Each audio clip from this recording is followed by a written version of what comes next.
ભદ્રં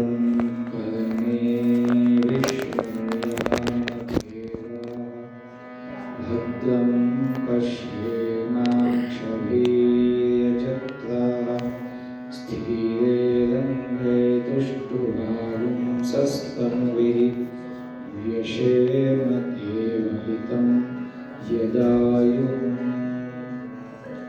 गुरुर्ब्रह्मा गुरुर्विष्णु गुरुदेवो महेश्वरः गुरुः साक्षात् परं ब्रह्म तस्मै श्री गुरवे नमः। बोलिए श्री हरि कृष्ण महाराज की श्री लक्ष्मी नारायण देवनी श्री नर नारायण देवनी।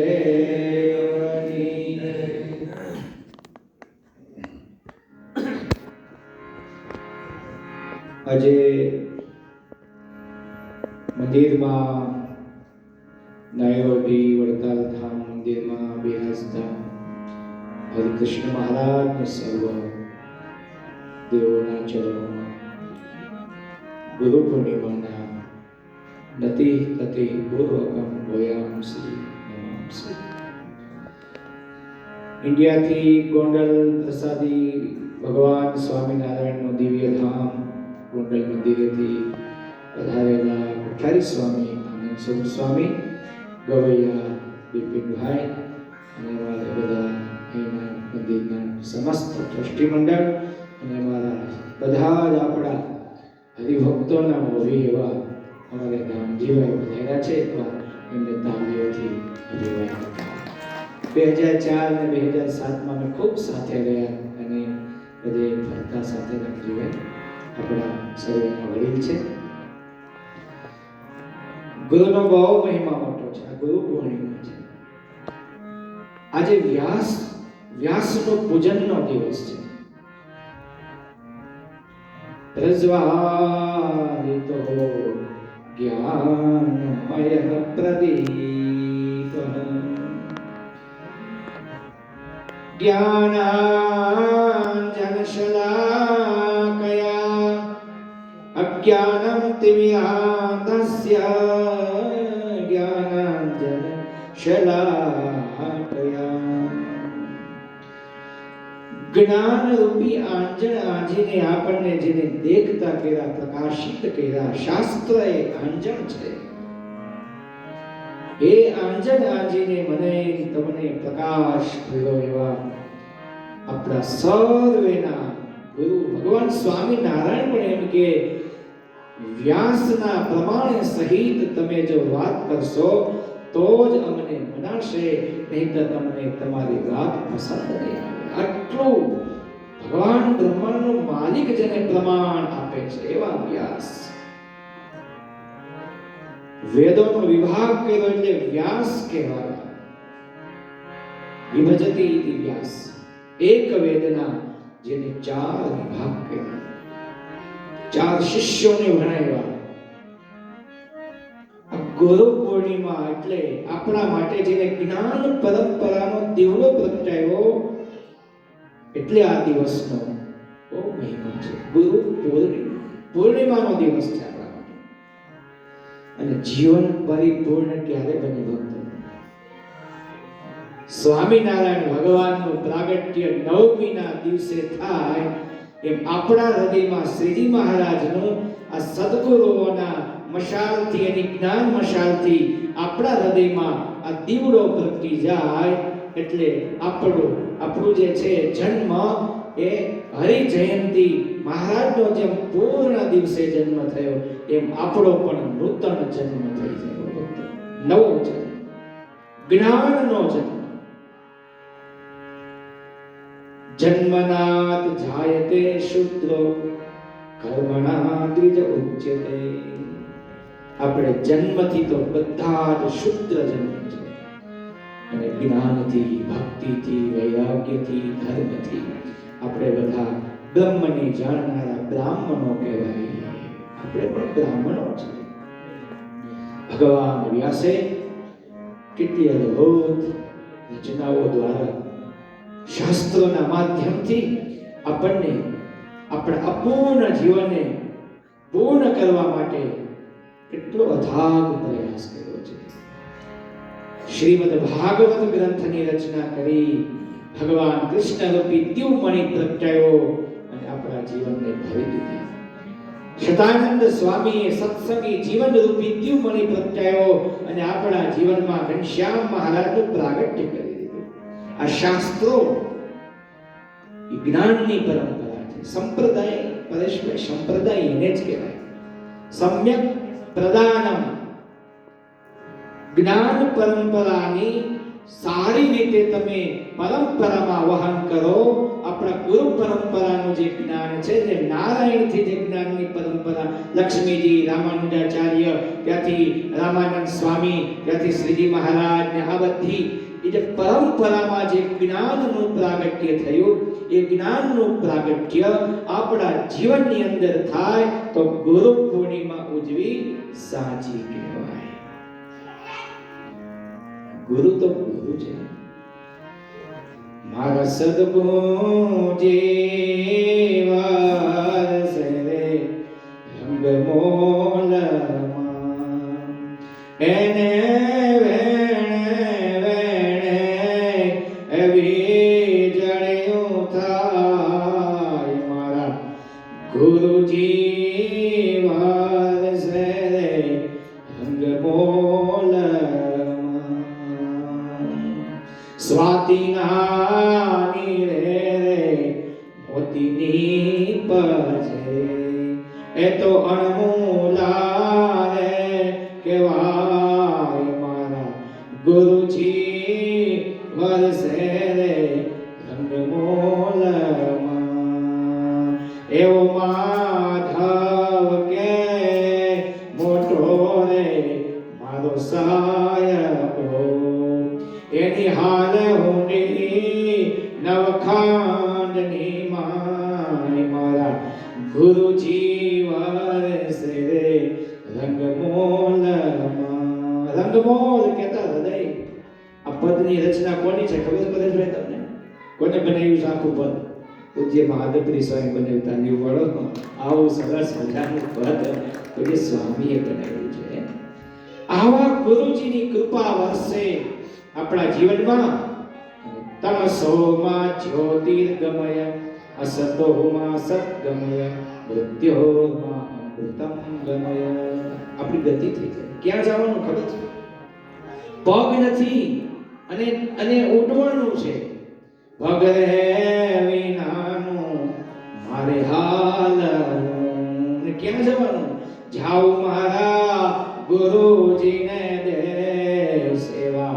પગ રે વિનાનું મારે હાલનું. આપણી પાસે પગ નથી અને તો આપણને કોણ ચલાવે? આ સદગુરુ આપણું કાંડું પકડી અને આપણે પગ વિનાના છીએ, ખબર નથી ક્યાં જવું છે. આ સદગુરુ આપણને એ માર્ગે, અક્ષરધામના માર્ગે લઈ જાય છે. બેટા, હાલ તારું કાંડું પકડી અને તને લઈ જાઉં. આપણે ગુરુનું કાંડું પકડીએ તો કઈ છટકાવીને વયા જાય ખબર ન પડો. એક ગુરુનું આપણે કાંડું પકડી, એક ગુરુનું પકડીને હરખું આવે તો બીજા ગુરુનું પકડી લે પાછા. આમાં કઈ નક્કી ન રહે ક્યારે ક્યાં ગુરુનું કાંડું પકડીએ.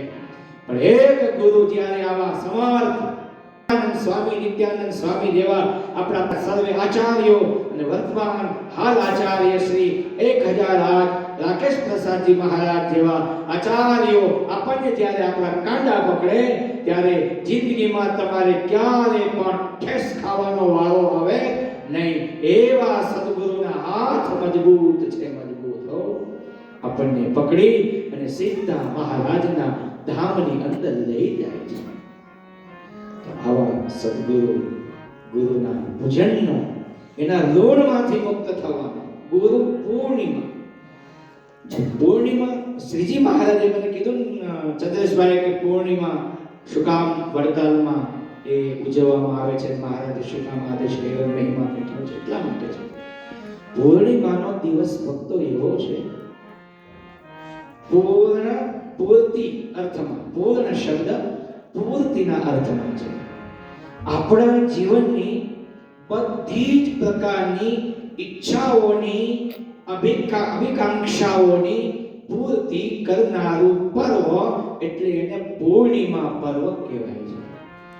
પર્વ ધાતુ પૂરણે, પર્વ ધાતુ પૂરણે એટલે જે કઈ નાની મોટી ખામીઓ એ જે અધૂરી છે એને આપણે પૂરી કરવા માટે આવા ભવ્ય, અને બીજો એક મહિમા એનો એ છે કે પૂર્ણિમાના દિવસે તમામ પ્રકારના ગ્રહ નક્ષત્રના જે યોગ છે એ તમામ પ્રકારના ગ્રહ નક્ષત્રના યોગ એવા દિવ્યતાથી એ દિવસે જોડાયેલા છે. એટલે એ દિવસે તમે જો ભગવાનના દર્શન કરવા મંદિરે જાઓ અને માનતાઓ રાખો, પૂજા દર્શનની માનતા રાખો, સકામ ભાવ હોય તો સકામ ભાવની માનતા રાખો, નિષ્કામ ભાવ હોય તો આપણા જીવનમાં ભક્તિની કઈ અપૂર્ણતા છે એ અપૂર્ણતાને પૂરનારો દિવસ એટલે પૂર્ણિમાનો દિવસ. એટલા માટે વડતાલની પૂનમ એટલા માટે આપણે ઉજવવાની છે, જવાની છે દર્શન કરવા કે આપણા જીવનની અપૂર્તિઓ બધી પૂર્ણ થાય. અને એ અપૂર્તિઓ જો તમે મહારાજે શિક્ષાપત્રીમાં લખ્યું કે ગ્રહણના દિવસે હરિભક્તોએ સ્નાન કરી અને દાન દેવું, અને સંતો હોય એને ભગવાનની પૂજા કરવી. અમને કઈ દાન દેવાનું કીધું નથી, તમને બધાને દાન દેવાનું કીધું. એ દિવસ આ પર્વનો દિવસ છે, ગ્રહણનો.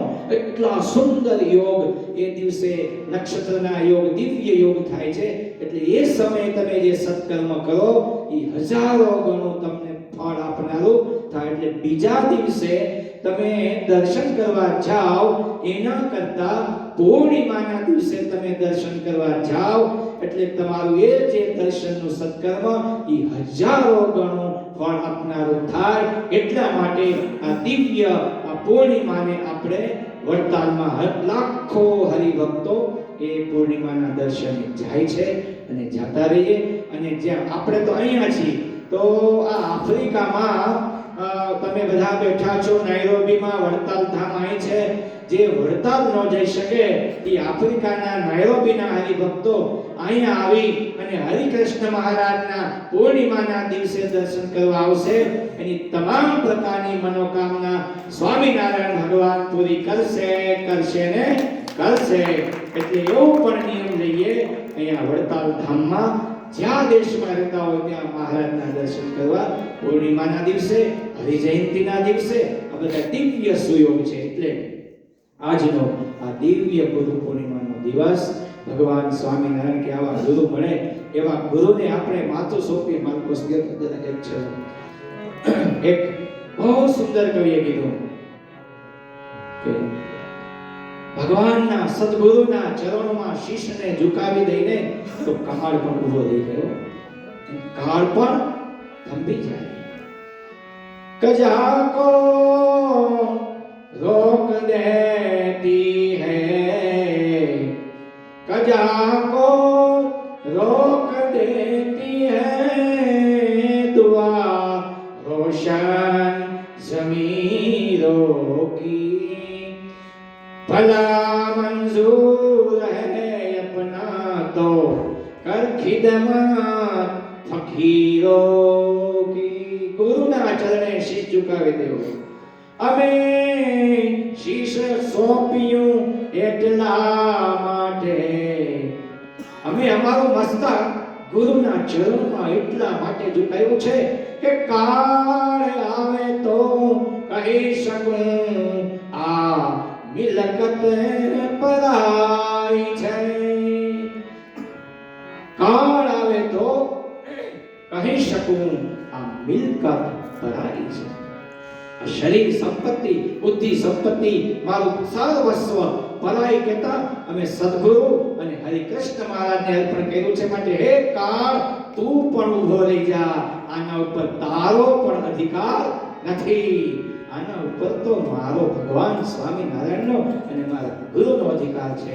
એટલે આવા દિવ્ય પવિત્ર વ્યાસ પર્વના દિવસે આપણા સદગુરુ જે આપણને જેને કંઠી બાંધી હોય, ભગવાનની શરણે જે સંતોએ લીધા હોય એને વંદન કરીએ. હું મારા ગુરુ મને જેને દીક્ષા આપી અને કંઠી બાંધી સ્વામિનારાયણ સંપ્રદાયમાં 18 વર્ષનો હતો ને પરેશભાઈ, તેથી મને જોગી સ્વામીએ ખેતરના ખળામાં કંઠી બાંધી હતી હો. એટલે એવા જોગી સ્વામી રાજકોટ ગુરુકુળ મારા ગુરુ ધર્મજીવન સ્વામી અને મને જેના સંસ્કૃતનું મહાજ્ઞાન પ્રદાન કર્યું એવા મૈસૂર નિવાસી કેશ વરદાચાર્ય પંડિત રત્નમ એના ચરણોમાં વંદન કરી, પૂજ્ય સ્વામીને પણ વંદન કરી, ગુરુ પૂર્ણિમાના તમામ સંતોને વંદન કરી મારી વાતને વિરામ અસ્તુ. ભાવથી બધાને ગુરુ પૂર્ણિમાના જય સ્વામિનારાયણ.